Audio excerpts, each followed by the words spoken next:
छिपा हुआ धन। एक गांव में एक किसान रहता था। उसके 4 बेटे थे।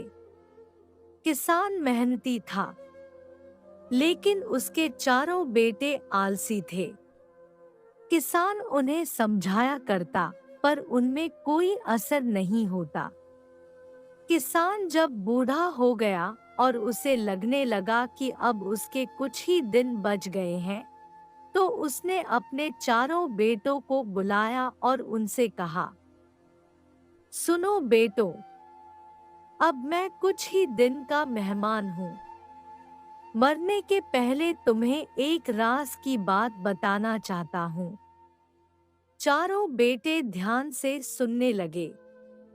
किसान ने आगे कहा, अपने खेत में अपार धन गड़ा हुआ है। मेरे मरने के बाद तुम खेत को गहराई तक खोदना, तुम्हें धन मिल जाएगा। तुम लोग आराम का जीवन बिताना। चारों बेटे खुश हो गए। उन्हें लगा कि अब उन्हें सारी जिंदगी काम नहीं करना पड़ेगा। कुछ दिनों बाद किसान की मृत्यु हो गई। उसका अंतिम संस्कार करने के बाद चारों बेटे खेत में जाकर खुदाई करने लगे।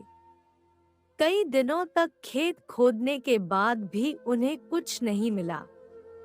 उन्हें अपने पिता पर बहुत गुस्सा आया, लेकिन उन्होंने सोचा कि जब खेत खुद ही गया है, तो यहाँ धान बो देते हैं।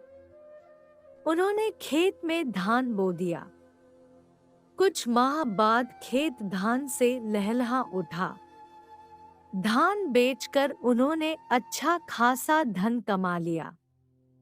उस दिन उन्हें अपनी पिता की बात का अर्थ समझ आया कि उनके खेत में अपार धन छुपा है, बस उन्हें मेहनत करने की जरूरत है।